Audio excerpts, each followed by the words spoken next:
Good afternoon, everyone. We are going to start this interpretative reading of Frankenstein by Mary Shelley. A reader lives 1,000 lives before he dies. The man who never reads lives only one. George R.R. Martin. Good afternoon, everyone. On behalf of the general principal of the Colegio de Bachilleres del Estado de Michoacán, Engineer David Alfaro Garcés, we warmly welcome all principals, teachers, administrative chicos, students. Tenemos que estar atentos. Me está pidiendo. As part of the institutional reading program, LEECOBAEM, we are pleased to present a new reading activity trying to promote reading, critical thinking, and appreciation for literature among our educational community. Today, we will enjoy the interpretative reading of the book Frankenstein, written by the British author Mary Shelley. This famous novel was first published in 1818 and is one of the most important books in world literature. The story tells us about Victor Frankenstein, a young scientist, and the creature he creates. Through this story, we can reflect on responsibility, knowledge, friendship, loneliness, and human feelings. The purpose of today's activity is to encourage reading, imagination, and learning through literature. The session will last approximately 1 hour and 30 minutes. At the end of the reading, we will have a space for questions, comments, and reflections. To ensure the best experience for everyone, we kindly ask you to keep your microphones muted during the reading. For me, for all Colegio de Bachilleres del Estado de Michoacán, it is an honor to introduce today's speaker, Dr. Juan Anastacio Escobedo Díaz, teacher and reading promoter of our institution.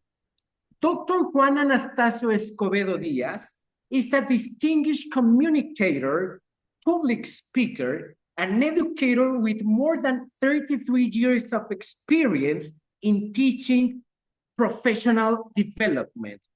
He is an English teacher at the College of High School Students of the State of Michoacán, Colegio de Bachilleres del Estado de Michoacán, Plantel Tarímbaro, where he has been teaching in this campus since 1993. Throughout his career within the institution, he has served as principal of the beautiful Acuitio campus, educational department, and academic leader. He currently also serves as the director of the Examination Center for English Language Certification through the Oxford Test of English. In addition to his outstanding teaching career, Juan Anastacio is a lecturer and instructor in pedagogy, human development, and business development courses. He holds a doctorate in education and was the National English Public Speaking Champion in 2007, 2008, and 2010. His excellence in communication led him to serve as District 34 Governor, Republic of Mexico during 1999 and 2000, term within Toastmasters International, where he has filled various leadership positions at the division, area, and club levels, always focusing on the growth and development of its members. His extensive knowledge and experience have made him a judge in numerous public speaking competitions, as well as a highly respected master of ceremonies, certified by Toastmasters International.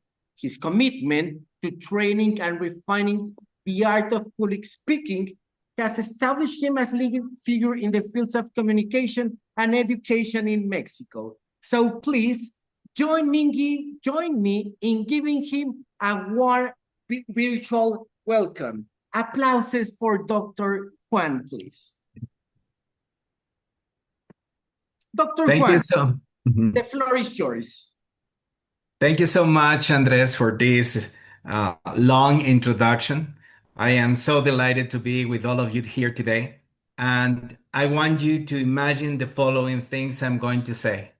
Imagine a lonely scientist working through the night, and then rain starts and strikes the windows, and then thunder shakes the sky, and then a body lies motionless on a table.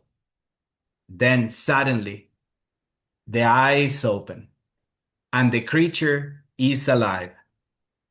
Here I have a picture of what I am describing.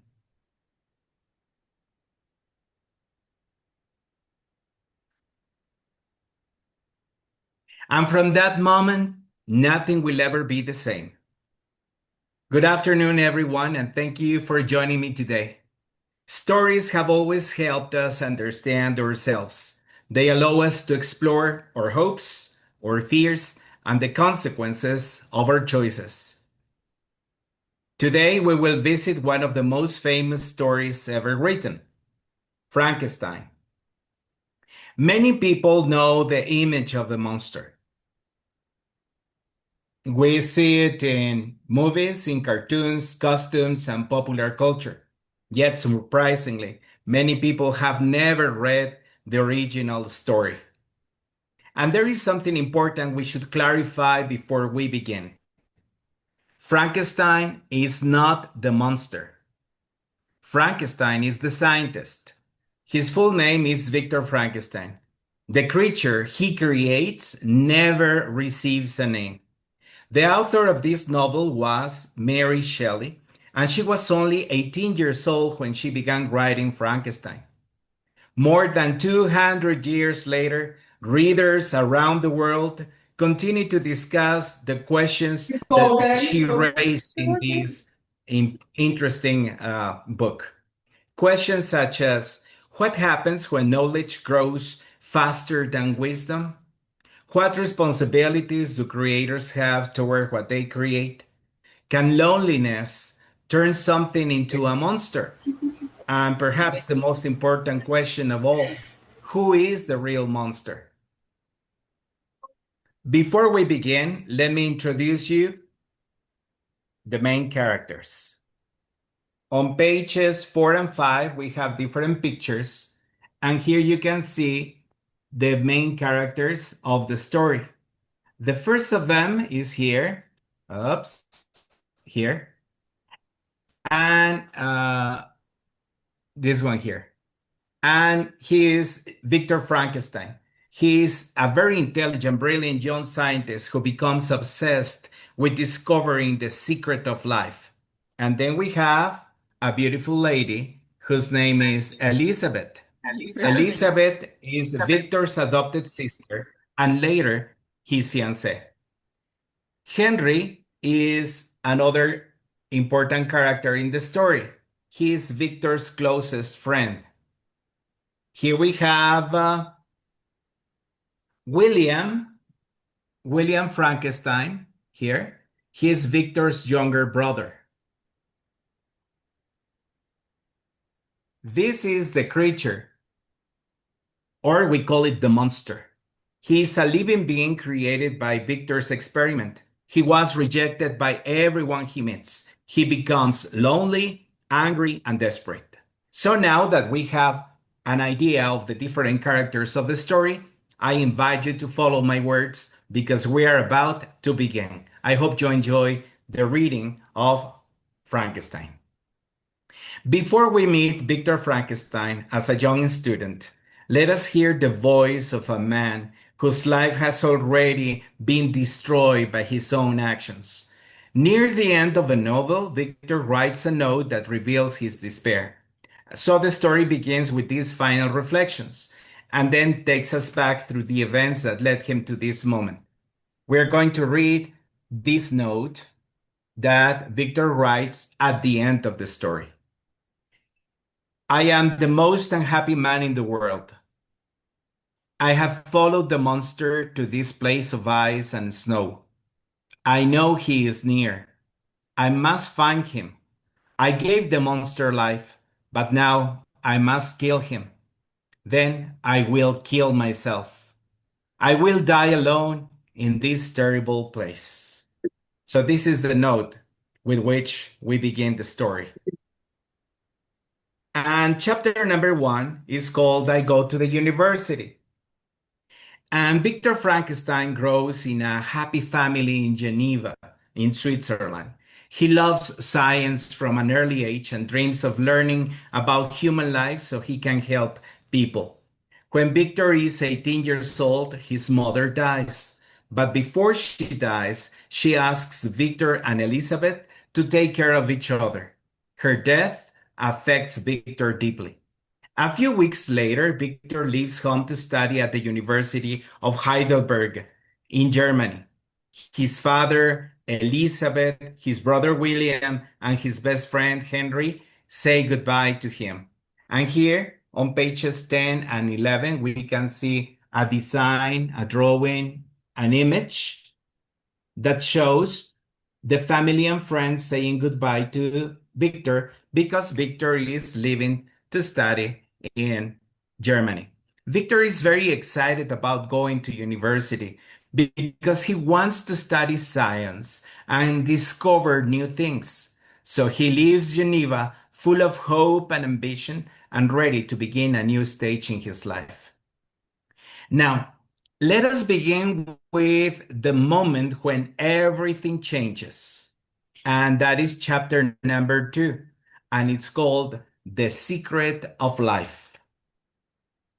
If you are following me with the electronic ebook that we sent, it's on page number 12. The Secret of Life. I was very happy at the university. I worked hard and my professors were very pleased with me. I studied science, chemistry, and medicine. I wanted to learn everything about the human body.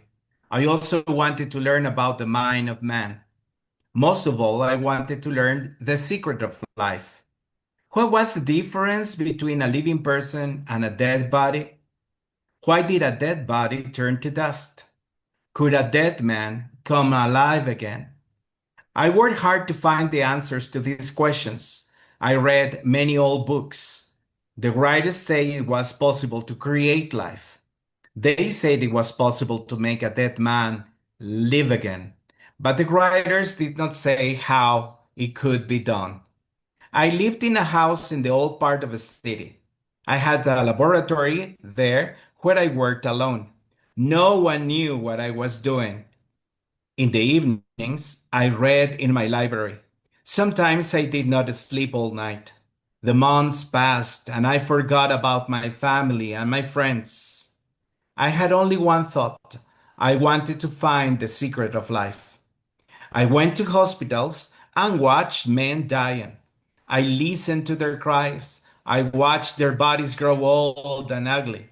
I paid men to steal bodies from graveyards. These men dug up the bodies from the ground. They brought them to my laboratory at night. I cut up the bodies. Everywhere I smelled death, death and blood. People were frightened of me, but I did not care. I knew that death would change them. Their blood would stop moving. Their skin would become wrinkled and yellow. I wanted to help them. I was working hard to find the secret of life. I bought blood from living men. Was the secret of life in the blood? I looked at men's brains, soft and gray. Was the secret of life here? Then one night, there was a terrible storm. The sky was covered with black clouds. Thunder clashed and the rain fell. Lightning flashed in the sky. And suddenly, the lightning gave me an idea. I knew what I had to do. I began my work carefully. I took parts of dead men from hospitals and graveyards. I put the parts together to make a human body. I was making a man, a huge man, the biggest, the strongest who had ever lived. This man was going to come alive. I had found a way to create life. This man was going to live. He was a good looking man. His face was handsome and kind. His huge body was strong and well made. Day by day, I joined each part together. At last, he was ready. He was ready to receive life. The body lay on a table in my laboratory. I had joined the hands, feet, and the head to metal wires.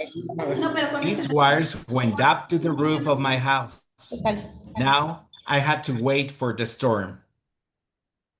When the power of the lightning flashed down through the wires, the man would live.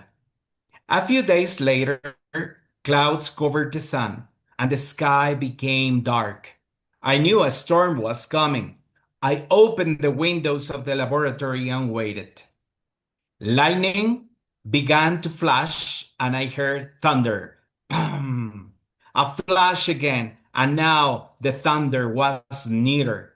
Then the lightning was all around me. It flashed blue and silver. Thunder crashed and the room was as light as day. Suddenly, it happened. The lightning hit the wires on the roof. The sparks of life came down the wires. I looked at the huge body.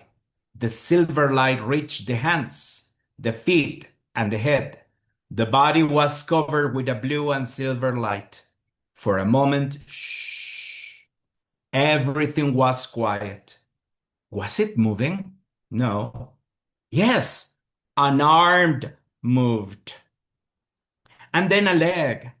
And then I heard breathing. Yes, the man was breathing. He was alive. The body moved, and I went closer, nearer.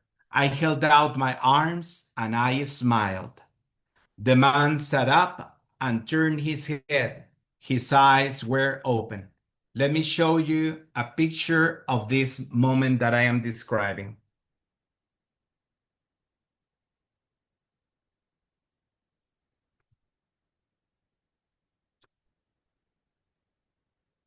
Oh God, what had I done? What had gone wrong? The man's skin was wrinkled and yellow. His eyes were yellow and dry. His thin black lips open in a terrible smile. I had not made a man. I had made a monster. I ran out of my laboratory and down the stairs. I heard the slow, heavy footsteps of the monster as he followed me. There was another flash of lightning, and thunder crashed over the house. I stopped and I looked back. The monster was standing at the top of the stairs, and behind him were red and yellow flames. Fire! My laboratory was on fire! I gave a terrible cry as the monster moved towards me, and then I fell down and everything went black.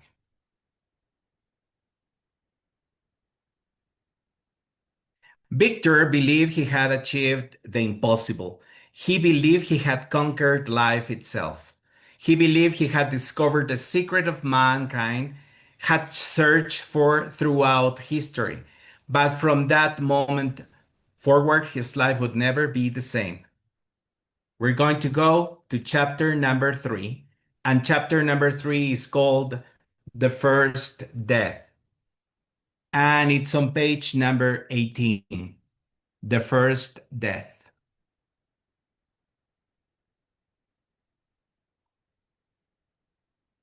When I woke up, I was in a strange bed with a strange room. I looked round in surprise. Where was I? What had happened?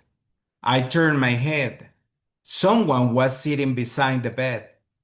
It was my dear friend, Henry. Here is a picture of Victor in bed and his friend Henry sitting on the bed. Thank God you're alive, Victor, Henry said. Your house was struck by lightning last night. A fire started and the house was burned to the ground. All your books and papers were destroyed. There is nothing left of your laboratory. I smiled. I don't care, Henry. I said, I was tired of my work. My ideas were wrong. But tell me, Henry, what are you doing here in Germany? Your father sent to me, Henry said. When you did not write, he became worried. What is wrong, Victor? You look very pale and ill. Nothing is wrong now, I said. I was working too hard, but that is finished now. I don't want to talk about it anymore, Henry. Tell me the news from Geneva. Everyone is well, Henry answered. Your family send you their love, and I am coming to the university to study with you. My father has agreed at last. I am going to study languages. I was very happy that Henry had come to Heidelberg. The past 10 years seemed like a dream. Thank God, the fire had destroyed the terrible monster. I knew now that my work had been very weak. I hated science now. I decided to study languages with Henry. The months passed. Slowly, I became stronger and happier. I was a young man. I made friends and began to enjoy life again. Winter passed and spring, and then in May, a letter came from my father. As I began to read it, I gave a terrible cry. No!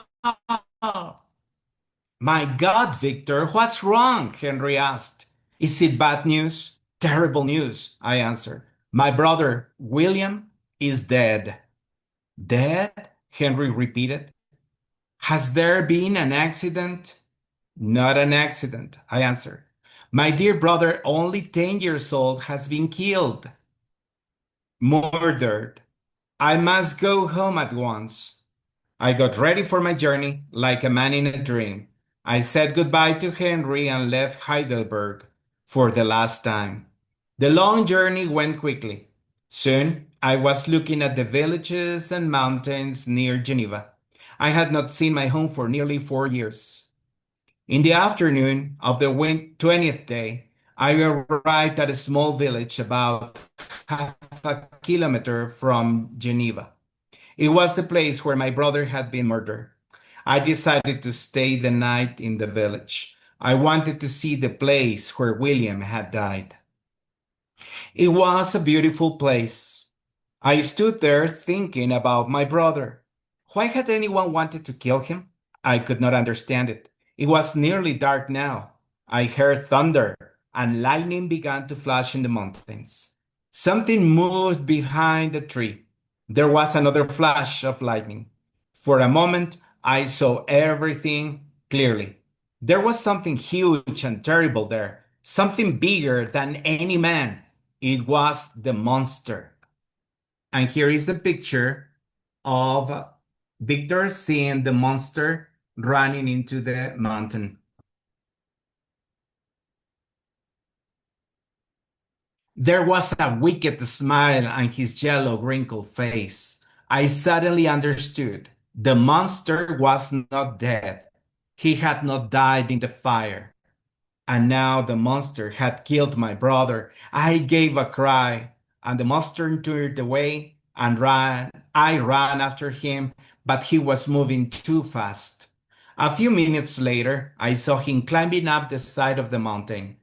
The monster was faster and stronger than any man. I knew that I could not catch him. I had made a monster, and the monster had killed my brother. How could I tell my father? I could not tell the truth. He would not believe me.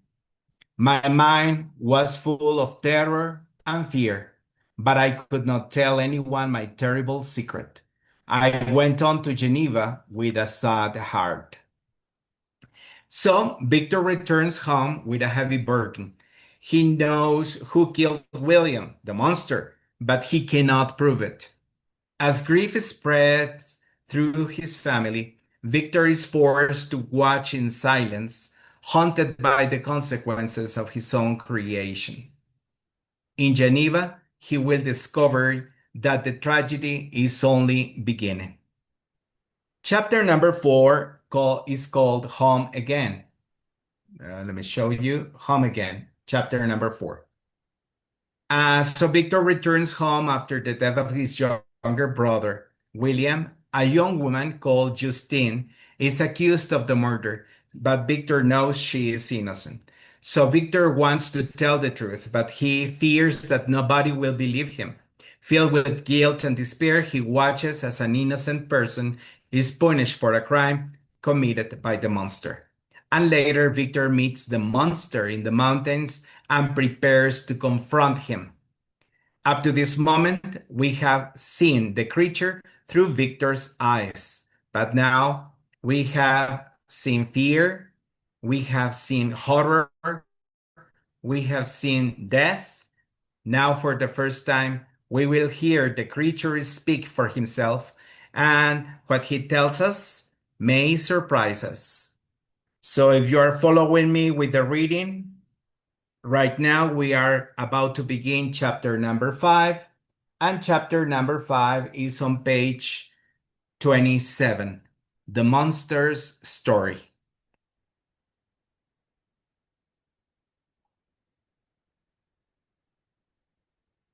I remember the heat of the fire, the monster said.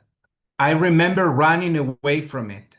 I ran and I ran through the city. It was dark and no one saw me.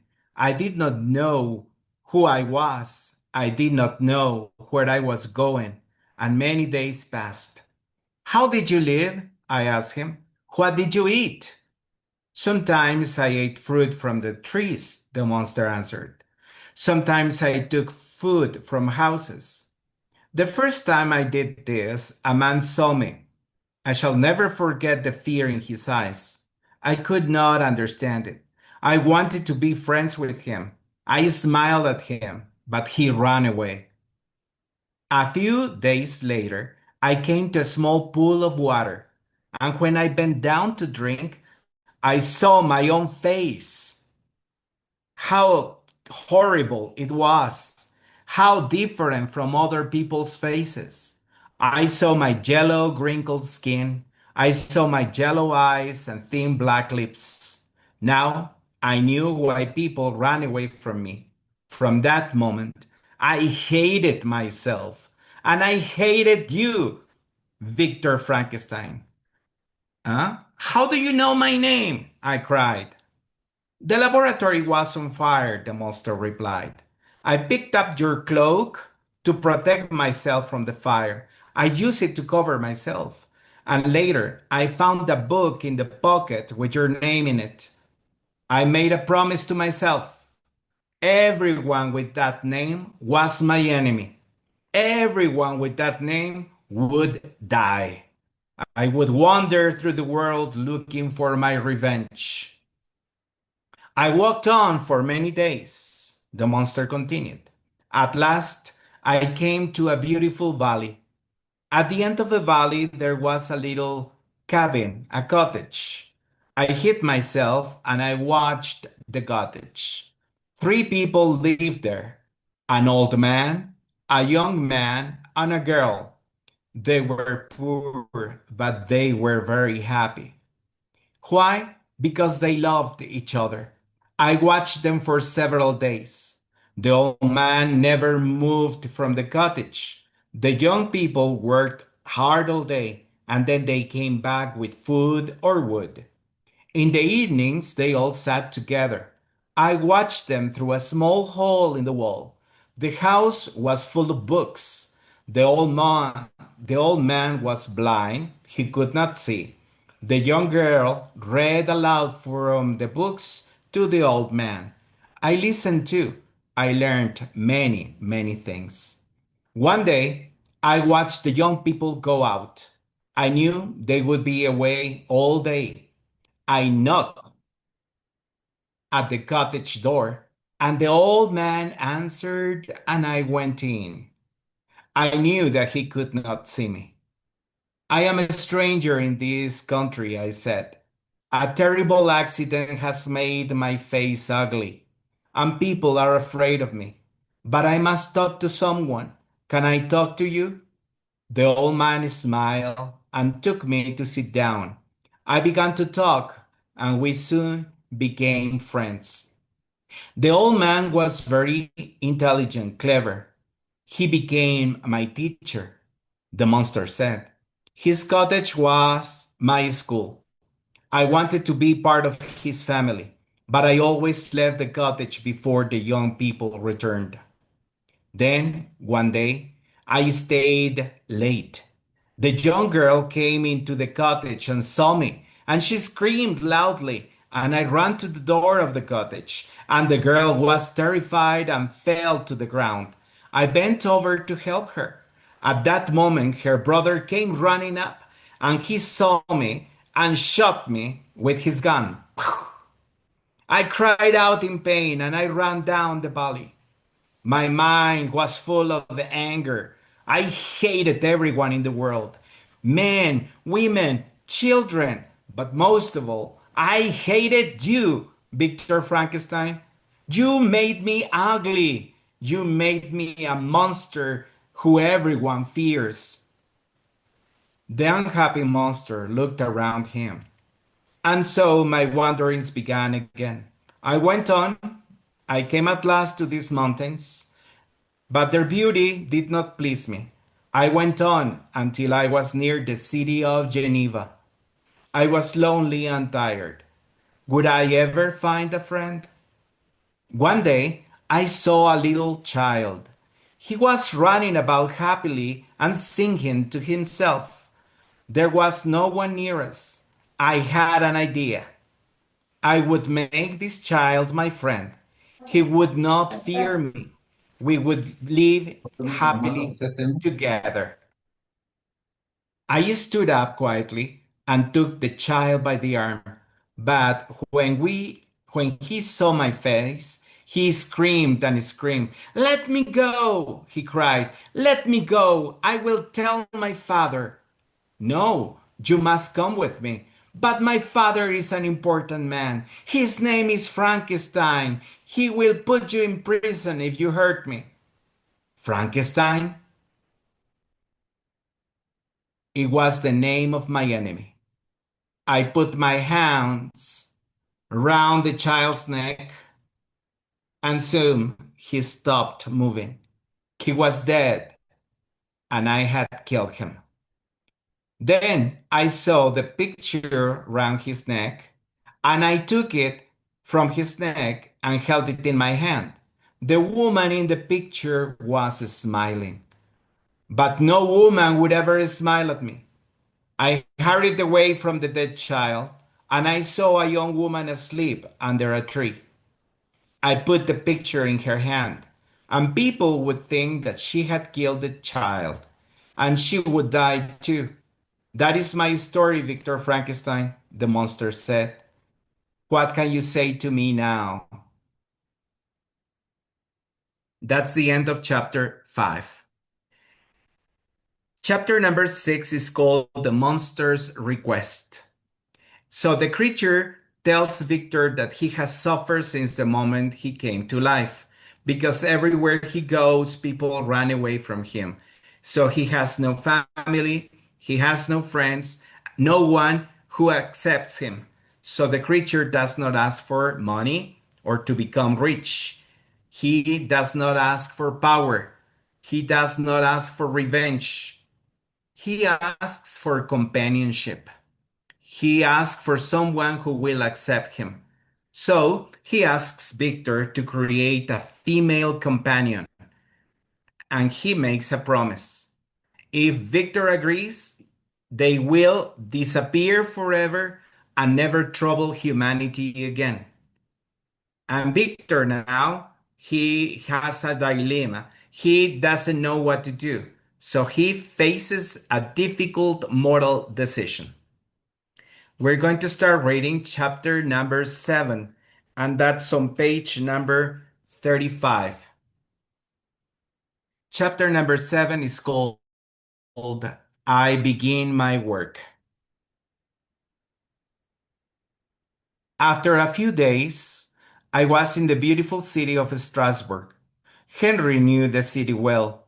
He showed me the beautiful old buildings. We were happy together. I found a house outside the city and began my terrible work. Henry was busy at the university. I was able to start quickly, but how I hated my work. This time I knew what I was making. I knew I was making a monster, not a beautiful woman. The smell of blood and death made me feel ill. I hated talking to the men who brought me dead bodies. They were wicked men. I knew my work was wicked too, but I went on. I had to. Once more, I began to put the parts of bodies together. Of course, I did not tell Henry what I was doing, but then he found out everything, and it was because of my carelessness. The female monster was almost complete. In a day or two, I would give her the spark of life. I had not seen the monster, but I knew he was near. He was waiting for me to finish my terrible work. One night I was working late and I was very tired, and suddenly there was a sound outside the room. So I turned in fear. Go away, I cried. It's not finished yet. You can't come in. It will be ready in 2 or 3 days. Huh? This is your friend, Henry, a voice said. I've come to see you. Why can't I come in? What's the matter? To my horror, was the door opened and Henry came into the room. I had forgotten to lock the door. Why, Victor, what are you doing? Henry cried. He looked around the room. I did not know you had a laboratory here. What a terrible smell! There is blood everywhere. Why, oh my God, what is that smell? Don't look, Henry, I cried. No one must know, no one must know. But Henry was already staring at the female monster. So here we have the image of what I am describing. There is the female monster at the back, and there is Henry and Victor talking about this new experiment. What is this terrible thing? He whispered. Is it a woman? Is she dead or alive? Have you killed her, Victor? Are you mad? At first, I could not speak. I put my face in my hands and began to cry. Henry, you have found out my terrible secret. I have to do it. If I don't do it, the monster will kill again. Monster? What monster? Henry asked. You're sick, Victor. You must be ill. Perhaps I am. I replied. I must tell you everything. And Henry listened to my story in horror and amazement. When I had finished, he looked at the female monster and then he spoke. Victor, he said, you cannot give this creature life. She may be more wicked than the first monster. What if they have children? One of these terrible creatures may rule the world. No, no, no, no. It must not happen.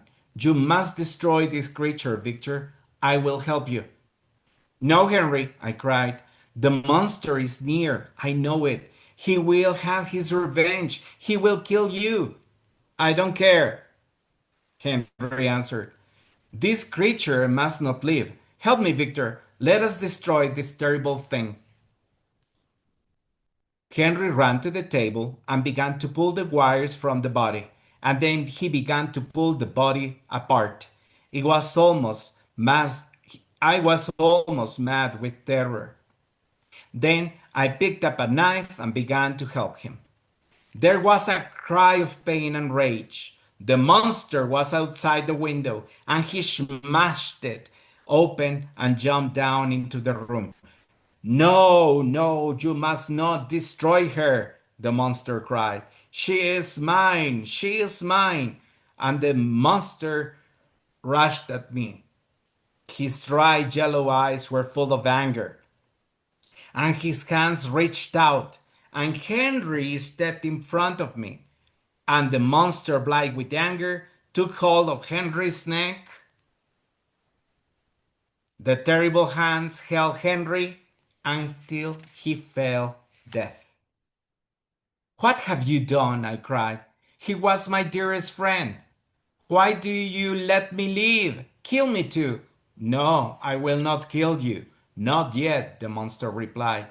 If I kill you, your unhappiness will be at an end. You have destroyed my bride. I will return on your wedding night, Victor Frankenstein, and I will have my revenge. The monster stood silently for a moment, and he looked at the blood, he looked at the body that would never live, and he looked at the dead body of Henry. Then he looked at me. They are dead, but you will live. You will live until I want to kill you, the monster said. He kicked over the lamps that lit the room. Red and yellow flames began to raise. The laboratory was on fire. Good, the monster said. Soon nothing will be left. But by then we shall both be far away. I felt his strong arms around me. His body had the smell of death. His skin was hard and dry. With one jump, he was out of the window, and the monster held me tightly in his arms, and he moved with great speed. I could not see. I could not breathe. I knew nothing more. Here is the picture of Frankenstein holding Victor and taking him out of this room that was in flames. Time passed, and the next chapter, number 8, is called My Wedding Night. So Victor and Elizabeth finally marry, but the creature has already made a terrible promise. I will be with you on your wedding night, remember? So Victor believes that the threat is directed at him. So he prepares himself for a confrontation. He watches, he waits, he carries a weapon, and he expects the creature to attack him. Yet he misunderstands the warning completely. And that mistake leads to the greatest tragedy of all.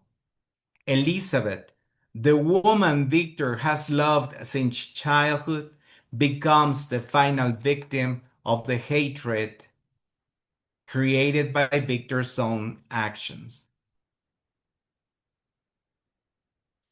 And here we have the drawing that shows Victor discovering Elizabeth be dead after being killed by the monster. And here is the monster running away from the scene. So in this moment, Victor realizes that every attempt to escape the consequences of his experiment has failed. He has lost his brother, his friend, his father, and now Elizabeth. With Elizabeth dead and his family destroyed, Victor has only one purpose in his life: to find the monster and end the nightmare he began. He wants revenge. He wants revenge. So years pass across mountains, across rivers, across frozen lands. He follows the creature. At last, both creator and creation reach the end of their journey. So there is the final confrontation. And I'm going to read the final chapter of the story. It's chapter number 9. You can find this on page number 50. The name of the chapter is called Revenge at Last.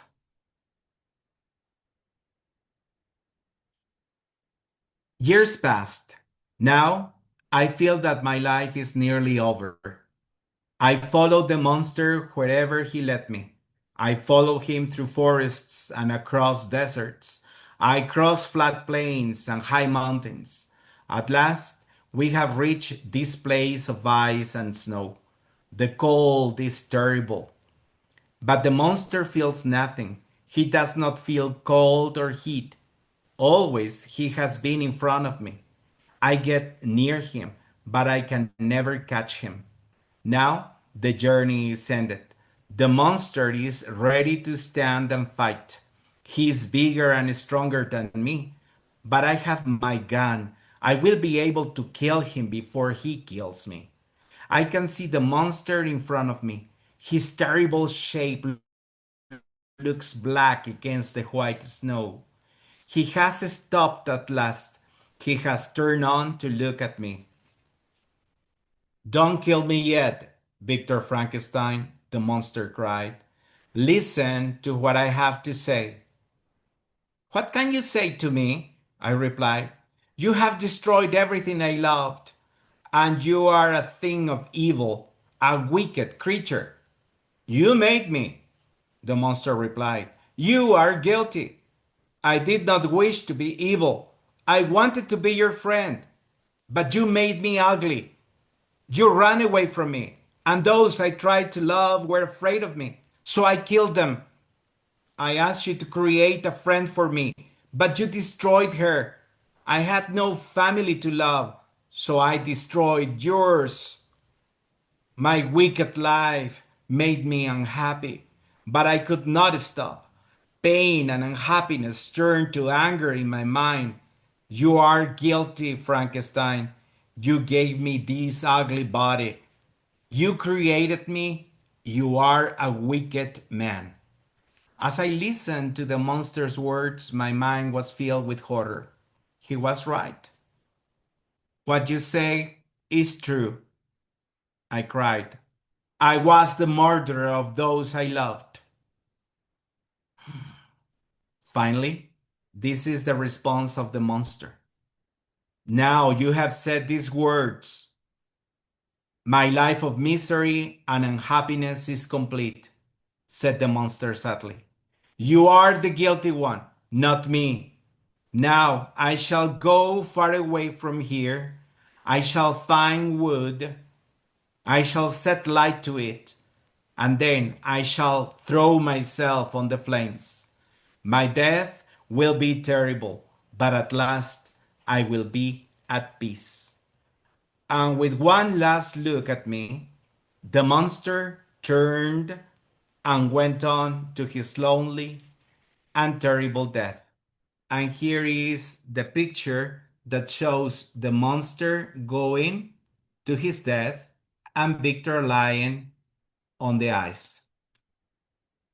And this is the final note that Victor Frankenstein writes. So let me read it to you. I have decided to die in this terrible place. The story of my life has ended. Perhaps no one will ever read these words. It does not matter. Here I will stay until my body is hard and cold. Goodbye, and may God forgive me. These are the last words of the unhappy Victor Frankenstein. So, we are coming to the end of the story. Frankenstein is often described as a horror story, but it is much more than that. It is a story about ambition, responsibility, loneliness, and rejection, about the consequences of our choices. Victor Frankenstein created life, but he refused to accept responsibility for it. And the creature, yes, committed terrible crimes, yet he was abandoned from the moment he opened his eyes. Perhaps Frankenstein is not a story about creating a monster. Perhaps it is a story about abandoning the creation. Perhaps it reminds us that knowledge without responsibility can be very dangerous. Perhaps it reminds us that every human being needs love, acceptance, understanding, and compassion. Perhaps it leaves us with one question that remains unanswered. Who is the real monster? More than 2 centuries later, 200 years later, readers continue debating that question. And that is why Frankenstein continues to be read. That is why Frankenstein continues to matter. I invite all of you to read Frankenstein and draw your own conclusions. Thank you very much. Thank you very much, Dr. Juan Anastacio Escobedo Díaz.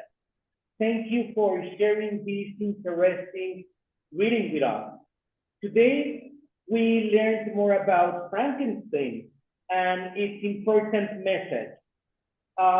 This novel helps us think about our actions or responsibilities and the way we treat other people. Now, we will have a short question and answer session. If you would like to participate, please raise your virtual hand or write in the chat, and we are going to have this socialization because what Dr. Juan has read is pretty interesting. And I also recommend us to read this beautiful novel together on conclusion, because it's an amazing story. So it's time to make the socialization. If someone wants to participate, can you please raise your hand?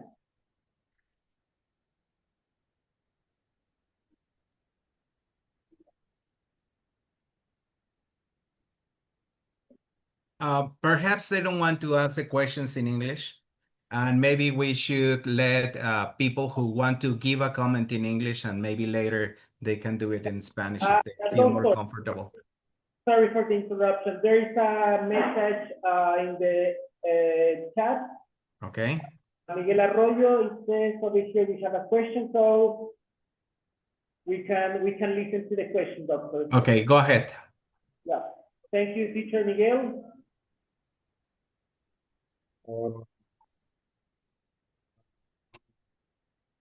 Frankenstein, the scientific, created this monster, but his intentions were right. He tried to help others. He tried to help people, but he ended up creating a monster and leaving him alone with no answers to his new world. So, in your opinion, what could the scientific have done better to avoid all these that happen after the creation? Okay, I could not understand the complete question, but I understand part of your argument. And I agree with you on the fact that the monster was not born evil. Why? Because he was intelligent. He had the ability to learn. He learned how to read. He learned how to speak and how to express his own feelings. So at the beginning, maybe he was not given the chance to be to develop himself as a human. He was still like a little baby, wanting to be raised, educated, and he was not given the chance. So I think the mistake that Victor Frankenstein made was that he was scared of the how his creation looked like, and he didn't give him a chance to discover who he really was. So his anger in the part of the monster develops after a repeated rejection from the world, from the people, and he felt lonely and abandoned. Is that where your question was going Before to? scientists have done better to avoid all of this. No, thank you for participating. Do you want to say anything else? Maybe instead of running away from the monster, maybe doing something about it. It was his creation. It was his creation. That's right. Congratulations for participating.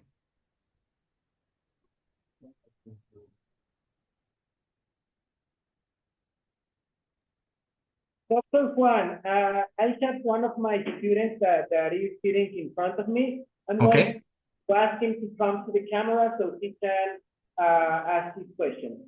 Okay, just ask him to speak loud enough for me to hear, please. Okay.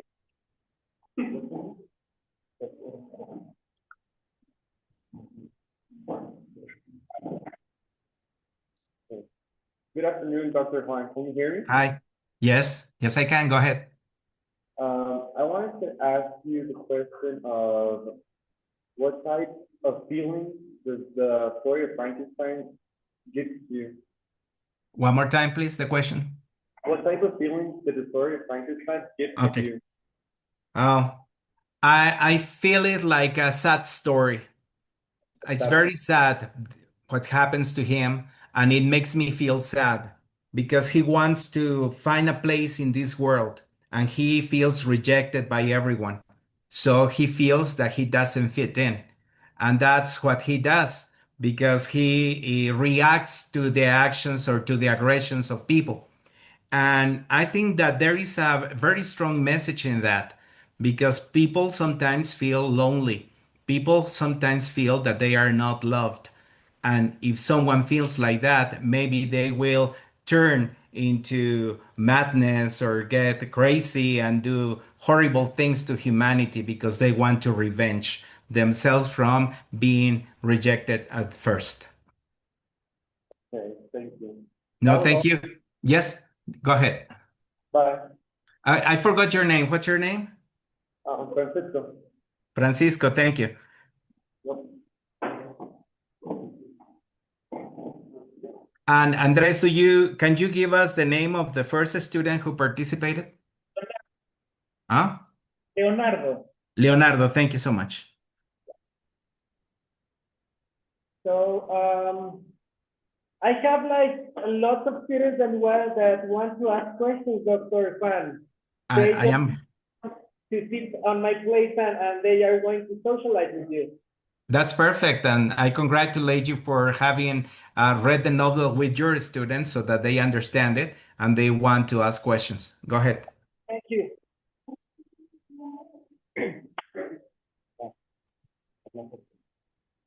Good afternoon, Mr. Juan Anastacio. Hi. My name is Miguel. Muriel? Miguel. Miguel. Go ahead, Miguel. Nice to meet you. So, Nice to meet you too.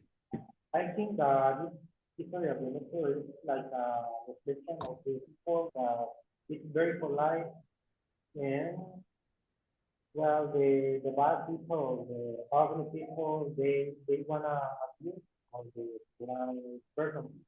So the polite person is good. I don't know if it could be like Frankenstein because he born he was born without doing nothing, without knowing nothing. So more than a question is more like a question of this for a very good sentence. I don't know what is it. Okay. I think that this is important because we are learning from this story that actions have consequences. And we are discovering that the monster is an intelligent creature. So intelligence is important as a value that we consider in humanity.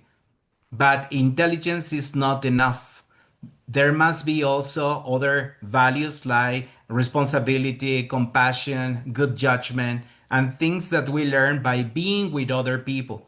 He was denied the possibility of being in a group, of being in a family that nourished him with love.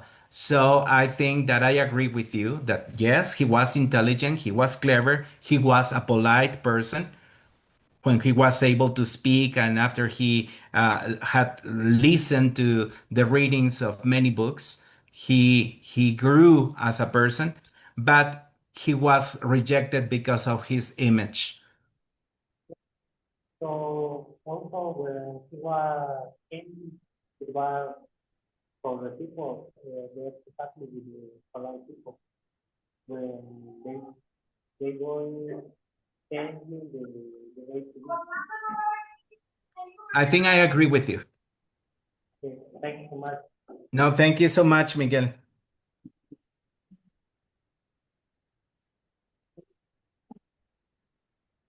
Okay, thank you, Miguel, thank you, Dr. Juan. Here in the chat, it says Estefania Rodriguez. Oh, Sorry, perfect. I don't have a mic, but I think that Frankenstein is a masterpiece that remains incredibly relevant today. It reminds us that we are responsible for what we bring into the world in all aspects. Estefania Rodriguez, Centro de Educación Virtual. Hi, Estefania. Thanks for writing this comment. And Frankenstein now is kind of in vogue because recently there was a new version of the story through with a movie created by Guillermo del Toro, and it was nominated as Best Picture in for the Oscars. And it didn't win.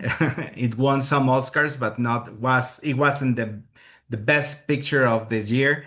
But he introduces us to a different point of view of the story. It's a different story based on this original story, but it's different. But in both, we can see the sadness of the creature, the loneliness that he experiences, and how wicked Victor Frankenstein was. He was lying. He was ambitious. He wanted, like a little child, to get whatever he wanted, regardless of the consequences. So, thank you so much for writing this comment, Estefania. Thank you, Dr. Juan. Thank you, Estefania. There is another comment about from Plantel Tanuato, Doctor. It says, Dr. Juan, I was wondering something. With which characters did you sympathize the most? I sympathize with both of them because those end up dead. Those suffer throughout the story. Both characters have their goals clear of what they want and how life doesn't give them what they want, what they expect. So it's about the frustrations of these two creatures. So I think I sympathize for both. Victor makes mistakes, he suffers because of the mistakes. The creature commits terrible acts, but he begins life looking for friendship and acceptance. So it's a tragedy in all senses. And well, tragedy always ends up with death.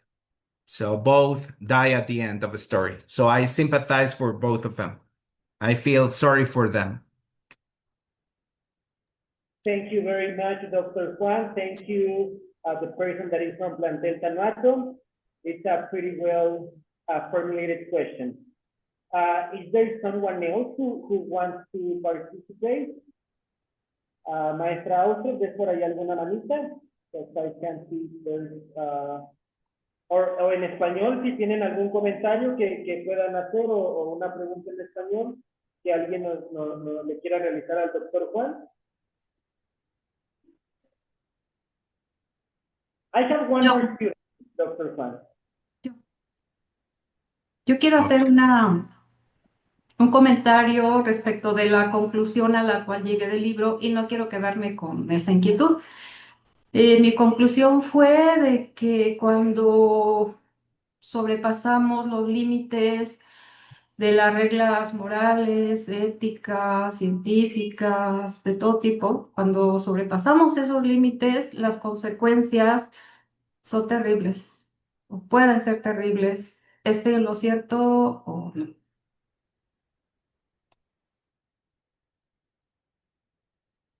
Sí, totalmente de acuerdo, porque todo lo que tenemos a nuestro servicio, todo lo que gozamos ahora como resultado de ciencia, todas las creaciones, las invenciones, primero son con una finalidad y es de que nos ayuden como humanidad, que ayuden a las personas a ser mejores, a hacer el trabajo más sencillo, etcétera.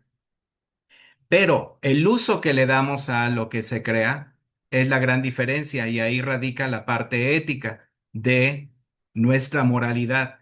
¿Qué hacemos con esas obras que se crean?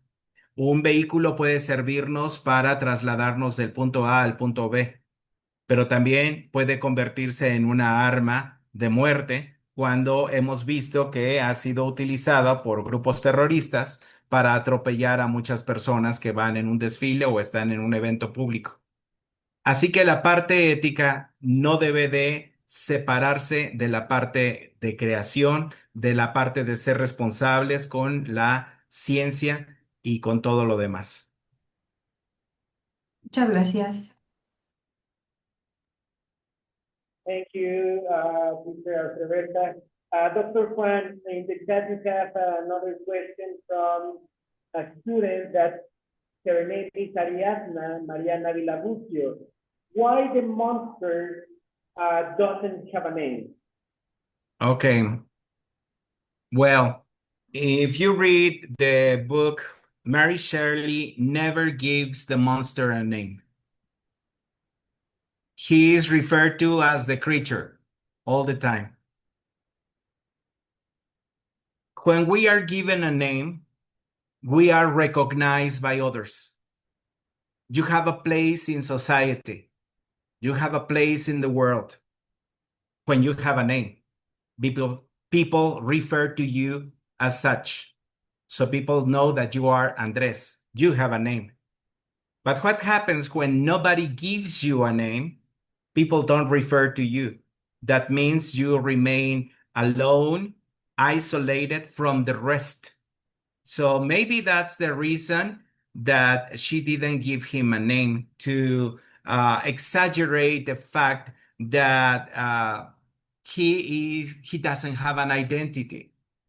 So the name gives us an identity, and without a name, he remains an outsider, even to his creator's eyes.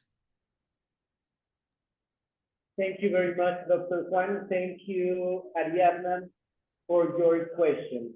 It is super meaningful for this interpretive lecture.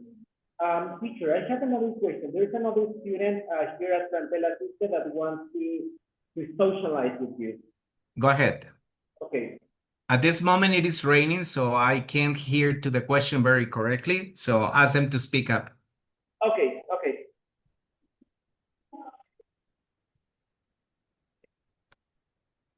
Hi, Dr. Juan. How are you? I'm doing great. How about you? Yeah, I really like the idea of the creation of the artificial creation of this history of Frankenstein. What do you think of the idea from this artificial creation? I think it was the central idea of the story. the possibility of creating life. We know that the possibility of creating life lies only in the hands of God. So people are trying to play God. I don't know if you understand what I'm saying, but this is the fact, this is the principle maybe of science fiction, that using science we can create life as if we were gods. So it's like finding a resemblance of being a god and being an equal to God. And that's why the complete name of the book is called Frankenstein, or the modern Prometheus. Frankenstein o el Prometeo moderno. Prometheus was a man from mythology who who robbed the fire from the gods and gave it to humanity. And just by doing that action, he gave wisdom, knowledge, and the possibility of becoming more and more intelligent throughout the years to mankind, to humanity. And at one point, the creation from the gods, the humanity, began to feel more important than God. And this is the ethical clash. Are we God? Do we have a God? Are we the result of creation from God? Thank you. I have another question about the inspiration of the many histories about this. Can you tell me one history inspired by this? Okay.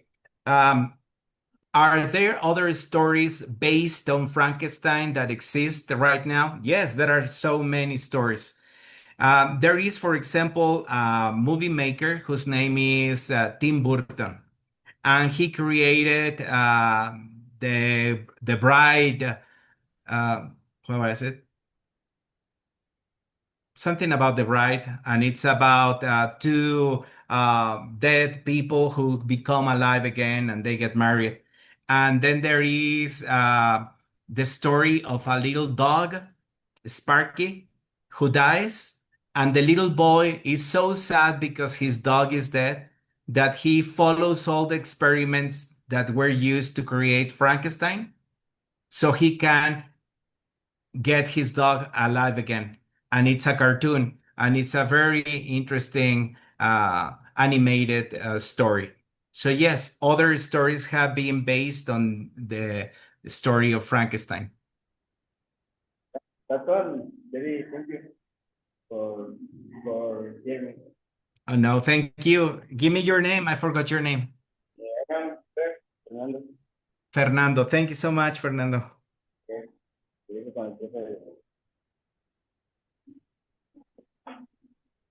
Thank you, Dr. Juan. We have some comments. Juan Luis Salinas, el niño que no se ha abrazado por su tribu, cuando crezca la quemará para sentir su calor. That's true. Este proverbio africano. Nosotros como sociedad, ¿cuántos Frankenstein hemos creado? De hecho, luego se usa esa expresión de que alimentamos tanto el ego de ciertas personas que se vuelven tan volubles, tan difíciles, tan tiranas, que decimos hemos creado un monstruo. Así que tiene que ver con la manera en que nosotros educamos o nos educamos unos a otros. Sí hay una gran responsabilidad en lo que hacemos, por qué lo hacemos, y siempre tenemos que tener en mente que nuestras acciones tienen que estar guiadas por la ética. Thank you, Dr. Juan. Thank you, Juan Luis Salinas. We have the last comment. I am happy to have an opportunity for a new lesson with a great teacher. I learned my first classes in a time that helped me develop my opportunities to learn my activities and life as an English teacher. José Guillermo Dueñas Díaz. Thank you so much, Memo, for being here today and for these words. Thank you, Doctor Juan. Una pequeña recomendación. Justo acabo de ver una película en Max, en HBO Max, que se llama The Bride. Y justo está inspirada con Mary Shelley. Muy buena, ahí por si la pueden ver, es excelente. Okay. Okay, so I think Cecilia is writing something. Oh, Would you like yeah. to Tanuato, playing God is actually a very interesting concept. Now, in nowadays world, in which cases do you think that this moral dilemma still has relevance? Perhaps some science discovery. We have to come about artificial intelligence. It is being developed. It helps us to do so many things, but it's becoming something that was created by people. And now it has the ability to learn by itself and helping or getting help from other computers. And we don't know to what extent they will conquer the world. So maybe we have created a monster. Maybe. Thank you, doctor. Thank you, plantel Tanuato. ¿Hasta qué punto Víctor es responsable de las acciones del monstruo? ¿Influyó el rechazo de la sociedad en la transformación del monstruo inocente en un asesino? Pregunta de Ariadna Marián Ávila Buccio. Definitivamente sí. Él no fue responsable de lo que creó, no le dio la oportunidad de cultivarlo, de entenderlo, de ver hasta qué punto él podía hacer mucho más que lo que proyectaba en su imagen. Simplemente lo rechazó y estaba feliz de pensar que ya lo había o había sido destruido en el fuego cuando la noche que se creó en su laboratorio y después se incendió. Así de que es una manera de huir de esas responsabilidades. Y por el otro lado, si bien el monstruo empieza con esa inocencia como de un niño que apenas está llegando a este mundo, al final va cometiendo crímenes y también tiene que ser responsable de esos crímenes. Thank you, Dr. Juan. Thank you for your answer. Thank you, Ariadna, for the question. There is Gabriel Argenis with his virtual hand up. Gabriel. Please go ahead. Hola, buenas tardes a todos. Tengo una pregunta que va hacia lo formal, lo literario. Em, bueno, esta obra originalmente está escrita en inglés, pero se ha traducido a muchas lenguas, entre ellas el español. Y seguramente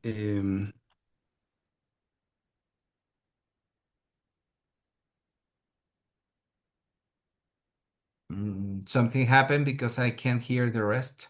Keep free. Keep free. Maybe. Okay. So we still have like a couple of Maybe if you ask him to write the... Oh, he's back. Go ahead. ok, disculpen, ¿ya me escuchan bien? Sí, adelante. Eh, bueno, decía de que pues el acceso a esta historia puede ser a través de diversas lenguas. La lengua original es el inglés.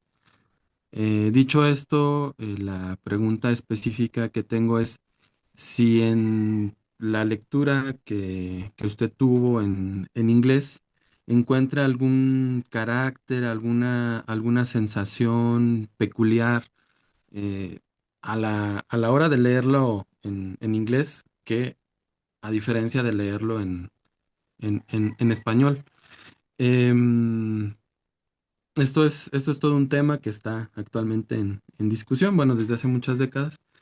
Yo soy de la idea de que las traducciones son casi como versiones. No es un traslado exacto. Entonces, siempre hay variación, ¿no? En diferentes grados. Pero en su experiencia con esta obra, ¿usted qué detecta? Así entre la lengua original y el acceso en español, por ejemplo. Sí, muchas gracias por esta pregunta, Gabriel, y qué bueno que vuelves a estar con nosotros en estas actividades del LEECOBAEM. Y ya nos tocará escucharte a ti próximamente, espero, con alguna presentación. Esta versión que leí es una versión simple, sencilla, porque está muy resumida y está basada en una serie de la editorial Heinemann. Y Heinemann tiene, no sé si alcancen a ver aquí, varios niveles de lectura. Y dependiendo del nivel de inglés que uno quiere practicar o llevar a sus alumnos para que comprendan lo que leen, podemos estar desde Starter, Beginner, Elementary, Intermediate and Upper. Y los libros van variando ya en cuanto a grosor y el tipo de palabras que están utilizando o content words que se llaman. Este que elegí fue nivel Elementary, con la intención de que vean que no es totalmente básico, pero no está tan complicado como para llegar a un nivel intermedio o avanzado. Quiere decir que aunque no entendamos todas las palabras o todas las frases, sí tenemos la idea clara de lo que se está describiendo o lo que está sucediendo. En mi experiencia, cuando he leído, si no esta obra, otras obras en inglés y luego en español o en español y luego en inglés, es que yo las disfruto más en el idioma en el que fueron escritas. ¿Por qué? Porque la génesis partió en ese idioma y así lo quiso ver su autor. No escribieron pensando en que fueran a ser leídas en otros países. Se han traducido por la trascendencia que con el tiempo han tenido o los autores o las ideas principales de esos materiales. Pero, por ejemplo, leer, bueno, esto ya es una novela moderna, digamos, porque apenas fue del 1800 para acá. Pero si quisiera yo leer de manera original las obras de Shakespeare, sería muy difícil, porque el tipo de inglés no es el inglés moderno, es un inglés antiguo y cambian tanto las palabras como la forma en que está construida la gramática. Entonces me perdería en toda la obra. Estaría como si fuera un principiante tratando de leer en otro idioma. Así que esas las disfruto mucho leyéndolas en español, porque ya es una versión más platicada, más adecuada, quizá con traducciones de 1940, 30 o lo que nos ha dado por Rúa, pero que es más entendible para nosotros. Pero yéndonos a la fuente original de esos materiales tan antiguos, nos podríamos perder. Pero en versiones de esos materiales ya modernos, es muy disfrutable.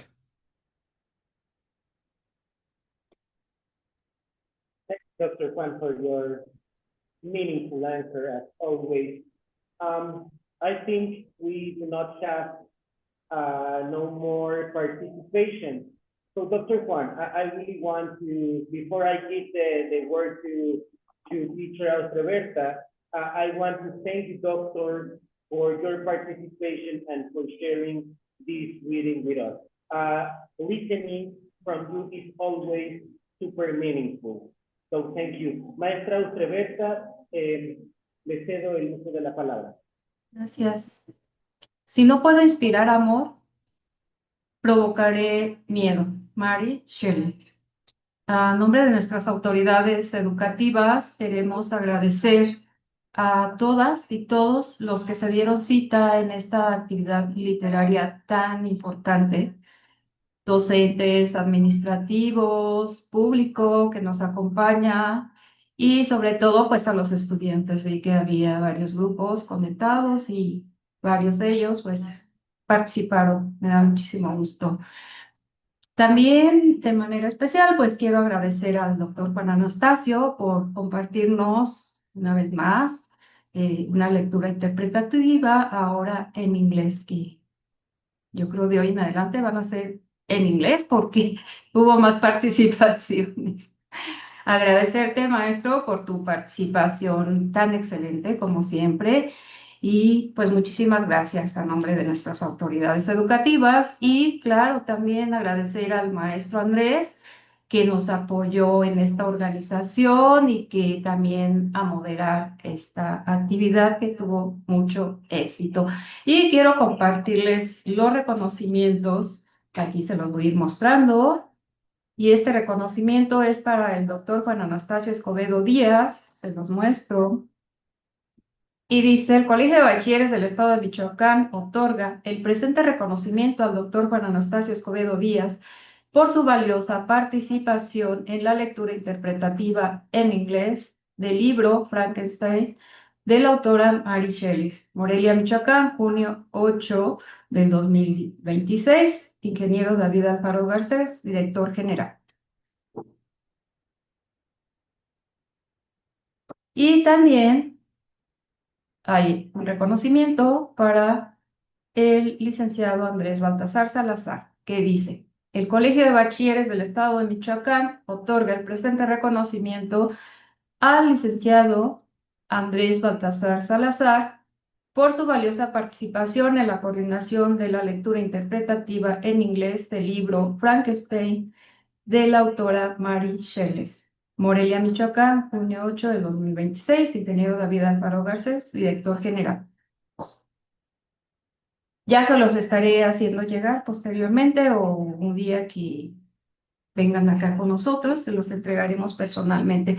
Pues muchísimas gracias y a continuación cedo el uso de la voz a la a la maestra Rosalinda Romero, que nos va a dar por aquí unos avisos, una invitación, nos va a hacer una invitación a la maestra Rosalinda. Si estás por aquí, maestra.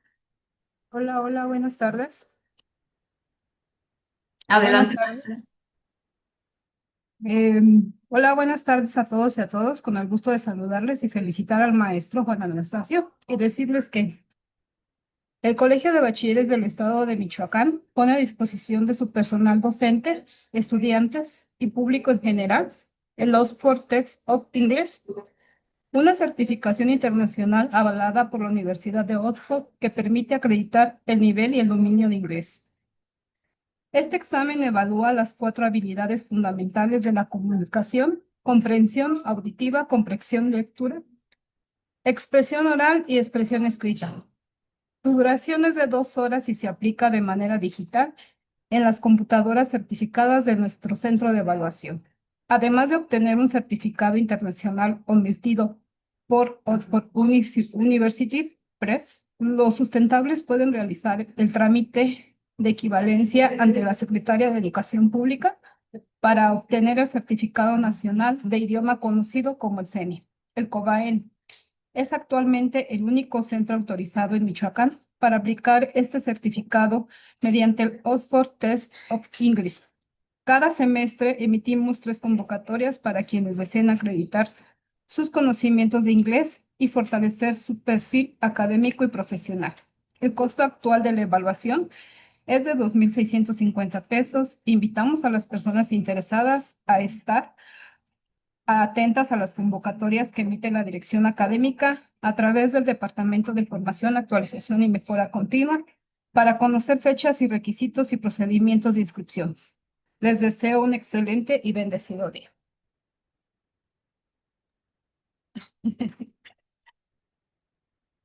Espero me hayan escuchado. Muchas Te gracias. escucho, gracias. Gracias, maestra. Bien, pues con esto damos por terminada esta actividad. Los esperamos en la próxima y les agradecemos. Muchas También gracias. es importante recordarles que el próximo viernes hay taller de lectura interpretativa. Si alguien quiere hacer esto, podríamos participar en el taller para aprender cómo.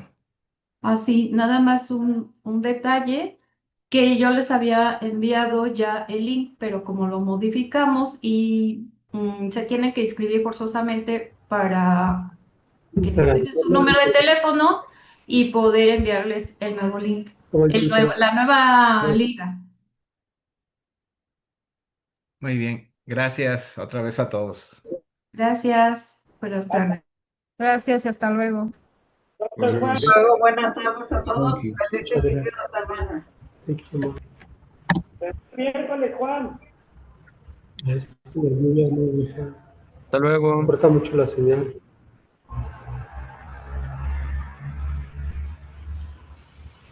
Saludos, Josefina hermosa. Saludos, maestra Wendy. Nos vemos en la noche. Adiós. Ya, ella es la mamá, ella. Saludos, licenciada Ella es la mamá Rosalinda. de la persona que... Saludos para todos. Un Adiós. abrazo desde Parácuaro. Saludos a todos. Mi amigo Jorge. Hasta luego. Apreciada jefa, Bueno, qué gustazo. Sí,